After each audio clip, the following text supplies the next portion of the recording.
Hello and welcome to the HistoryNetwork.org podcast. If you would like to become a patron of the podcast, just pop along to patreon.com/the History Network. Thank you to all our patrons who make this podcast possible. The HistoryNetwork.org podcast, Season 34, Episode 2, The Treason of Benedict Arnold, Part 2. This episode was written by Michael Gaby Gross. Michael received his master's degree in history from the California State University, Sacramento. His thesis project analyzed the Phoenix Program, a CIA counterinsurgency operation during the Vietnam War. Benedict Arnold spent years becoming a respectable merchant in Connecticut, and the coming of the American War of Independence presented him with an opportunity to increase his standing even further. His bravery in battle was unquestioned, but his desire for reward led him to dubious actions. Congress had little money to pay the soldiers, so Arnold decided to pay himself through the sale of captured goods. His temper, greed, and arrogance created enemies within American ranks. Fellow officers wished to see him fail and forwarded complaints to Congress. The victory at Saratoga should have been Arnold's crowning achievement, but his severe wound at the moment of triumph opened the door for his rival, Horatio Gates, to receive the credit. Wounded and disgusted with these events, Arnold became military governor of Philadelphia and quickly resumed his schemes. He came into conflict with the firebrand Joseph Reed, and events began to spiral out of control. He found love in the arms of the loyalist Peggy Shippen and began to consider alternative paths to regain his prosperity.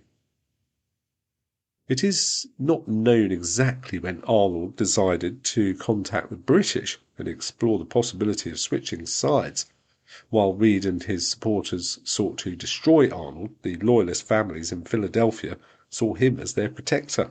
They encouraged him to consider switching sides with suggestions that he could end the war.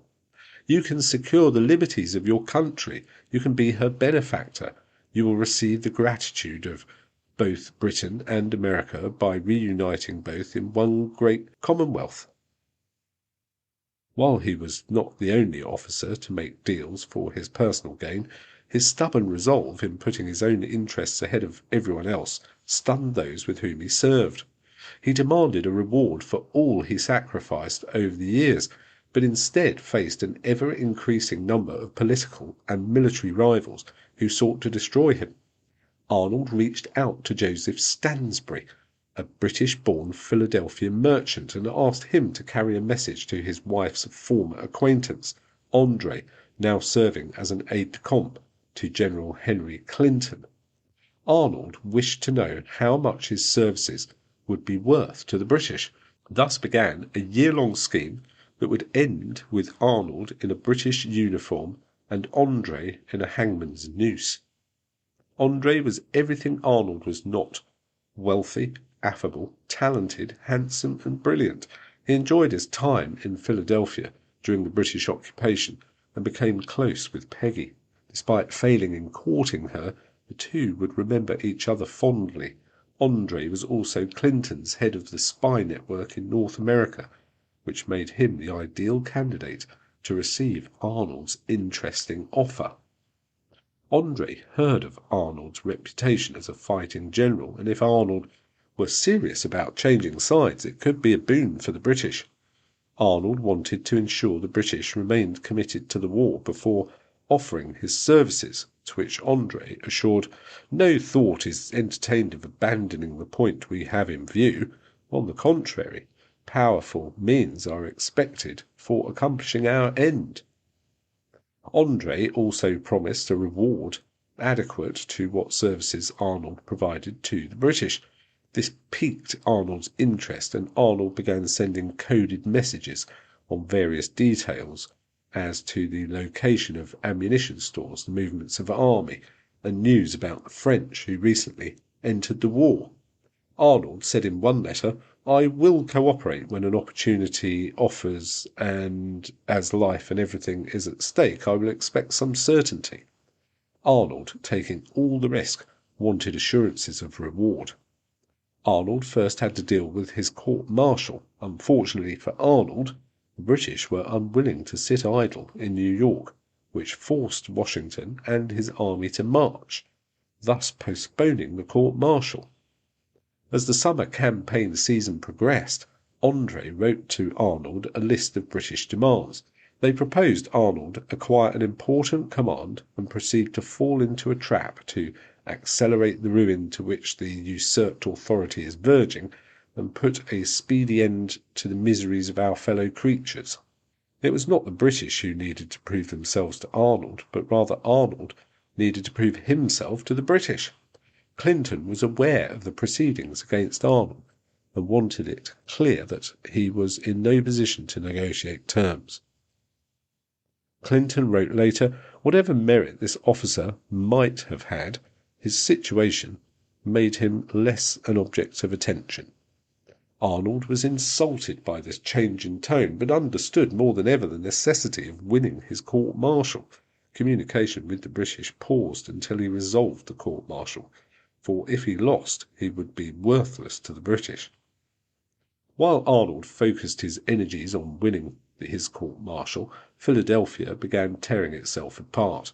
On October 4th, anti-loyalists gathered in front of the home of James Wilson, a lawyer who defended several loyalists in court, which labelled him a sympathizer. The mob, armed with various weapons, broke into the house and fought Wilson and his friends.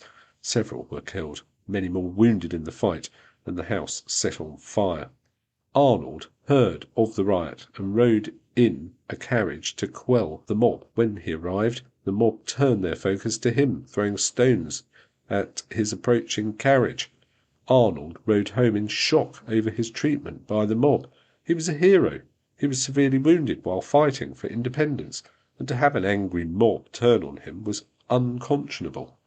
The mob's desire for blood disgusted him, and now both he and his family were unsafe.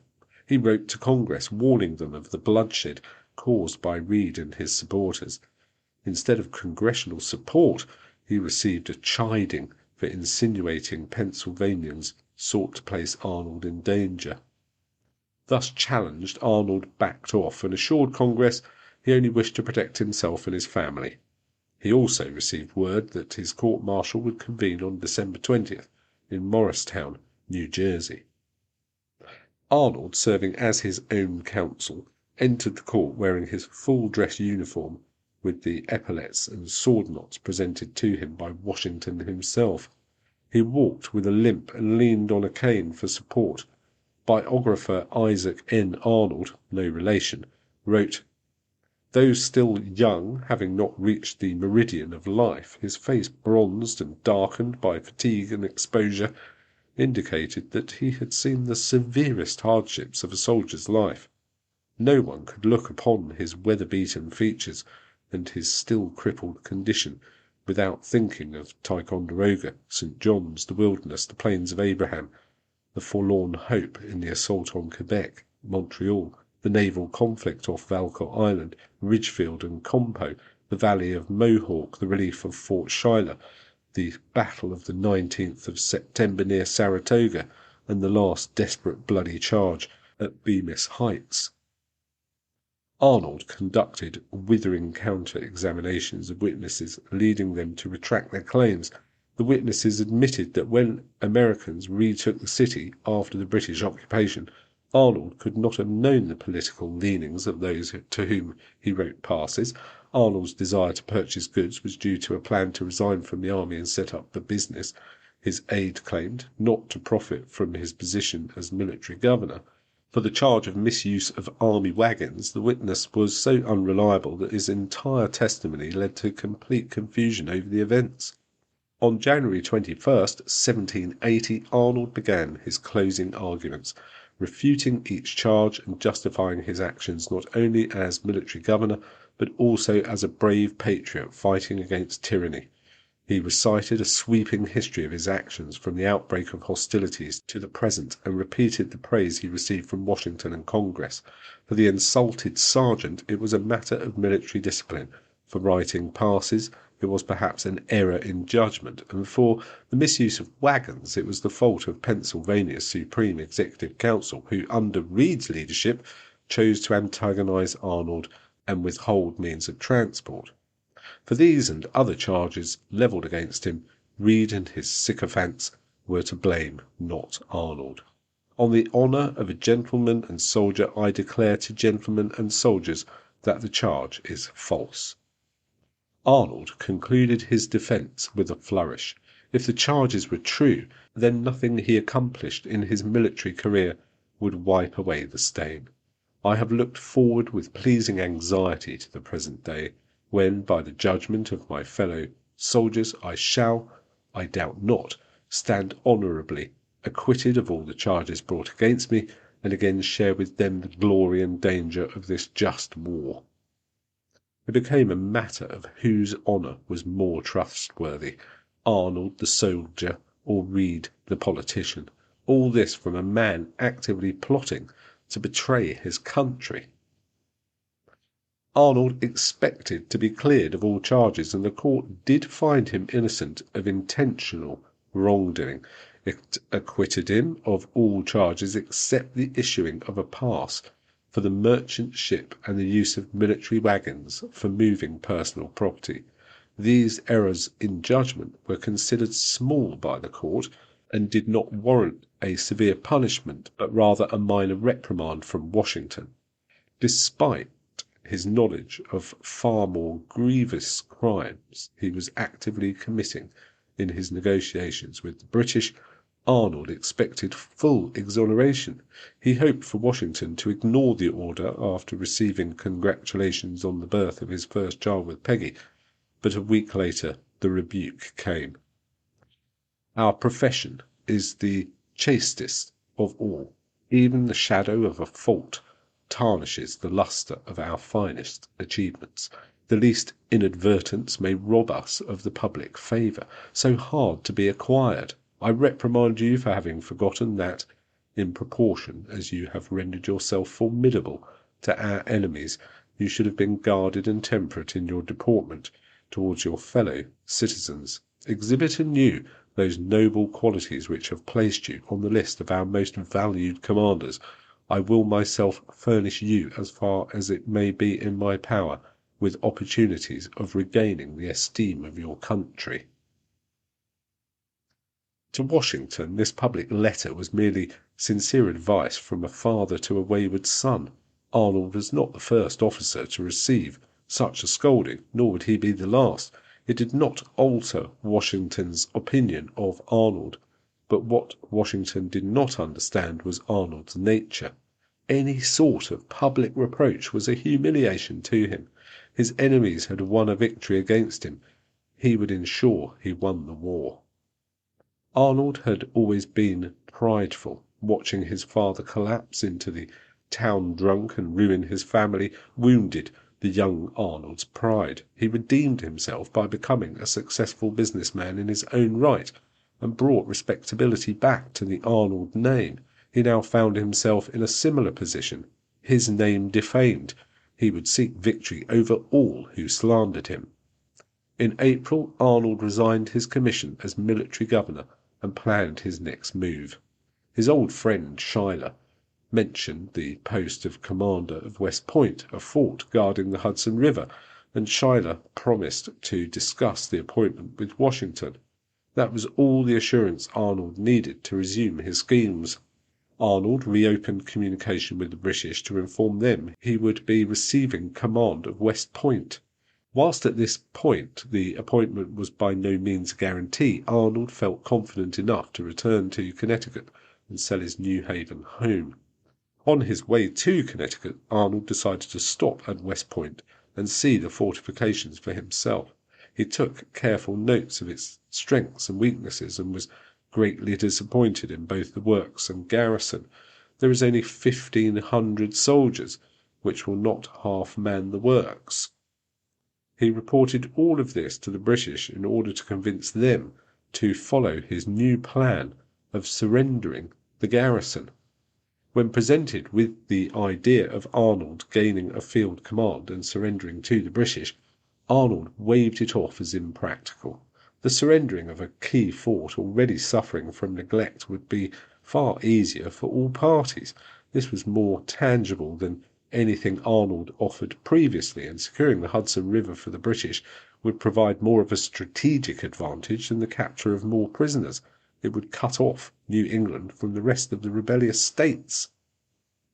Clinton gave André permission to resume negotiations with Arnold, and if he could acquire command of West Point, the British would meet his asking price.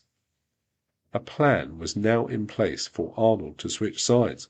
Washington almost ended the plot before it began, when Washington chose Arnold to command the left wing of the Continental Army. Washington hoped this selection, far more glorious than command of West Point, would allow Arnold to regain his honor. Such a move could have derailed everything Arnold and Peggy planned. Washington recalled upon delivering this news. Arnold's countenance changed, and he appeared to be quite fallen, and instead of thanking me or expressing any pleasure at the appointment, never opened his mouth.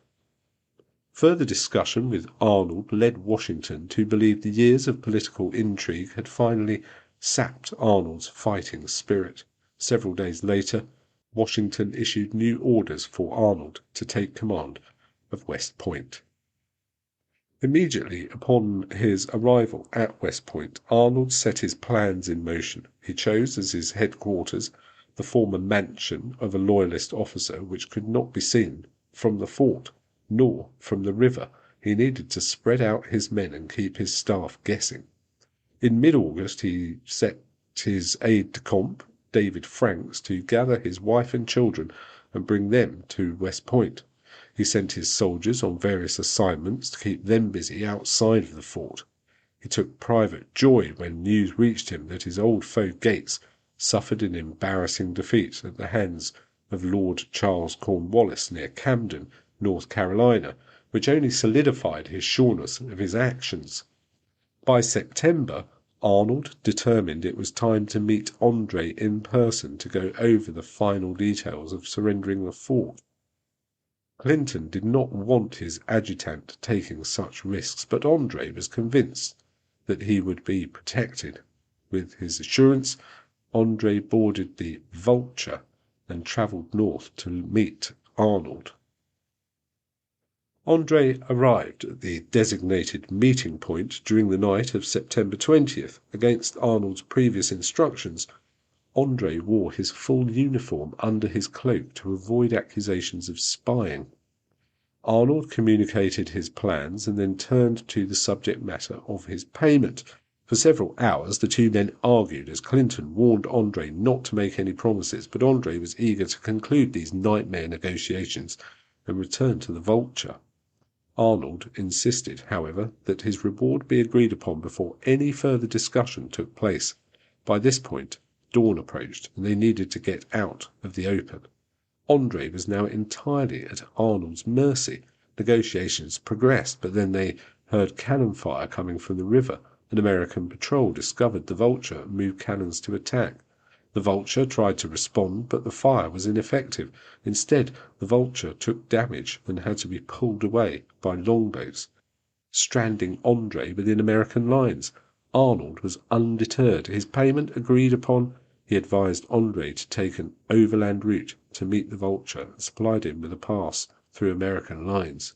He also directed André to remove his British uniform to avoid exposure. André would go by the name of John Anderson until he reached British lines.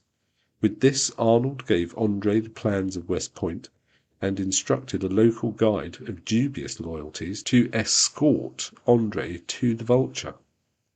André hid these plans in his boot and left Arnold, for the general had more important matters to attend to, as he heard Washington planned to visit West Point in the coming days. If Arnold and the British were lucky, they could capture both West Point and Washington in one swift stroke. Trouble greeted Arnold at home. His aides who served with him since Saratoga had grown weary of the general's actions and new acquaintances over the last few months. Arnold was once very protective of his military family, but now he was distant and short-tempered. The disagreement during dinner exploded into a full-blown argument. Arnold shouted that he was always willing to be advised by the gentleman of family, but by God, I will not be dictated to by them. Franks left the table and soon departed the fort. The other aide, Richard Varick, tried to show Arnold proof that he was cavorting with enemy agents, but Arnold would hear none of it. Varick soon became ill with the flu and retired to his room. During breakfast on September 25th, Arnold received 2 dispatches, the first reporting the capture of a man going by the name John Anderson, who had in his possession detailed plans of West Point, as well as a pass bearing Arnold's name. The papers were on their way to Washington, while the man was under escort to West Point. The second dispatch rescinded the previous statement that the man would return to West Point. Instead, he would be held to await Washington's orders. Arnold, his blood run cold, made his way upstairs to converse with Peggy. Shortly thereafter, Arnold left the house, shouted for his horse, and rode to the river. He located a barge and bribed men to take him on board. They rowed south to Teller's Point, where the Vulture lay at anchor. Arnold affixed a white handkerchief to his sword and convinced the bargemen to continue rowing. Arnold climbed aboard and the bargemen were taken prisoner. The game was up, and soon the Americans would know of his betrayal. He went to New York and met Clinton, who was more concerned about the fate of Andre than anything Arnold could tell him. Arnold wrote to Washington while on board the Vulture to confess his duplicity and to declare Peggy's innocence. Clinton wrote to Washington first to plead with him not to execute Andre as a spy, and later to threaten retaliation should Andre be executed. It was Arnold's advice to Andre during the night of the 20th that had ultimately sealed Andre's fate. Had Andre been wearing his uniform when captured, it could have been argued Andre was serving in a military capacity. Washington would not be deterred. While he allowed Peggy and the children to go to her parents' house in Philadelphia, Andre would be tried as a spy. Only one thing would save Andre, Washington told Clinton: turn over Arnold. This Clinton could not do, and on October the 2nd, Andre was hanged. And there is the end of part 2 of the Treason of Benedict Arnold. Join us in a couple of weeks for the third and final part of this fascinating story. Once again, if you'd like to become a patron of the podcast, please pop along to patreon.com/The History Network and find out about it there. Thanks again for listening. You've been listening to the historynetwork.org podcast, written by Michael Gravy Gross, read by Nick Barker.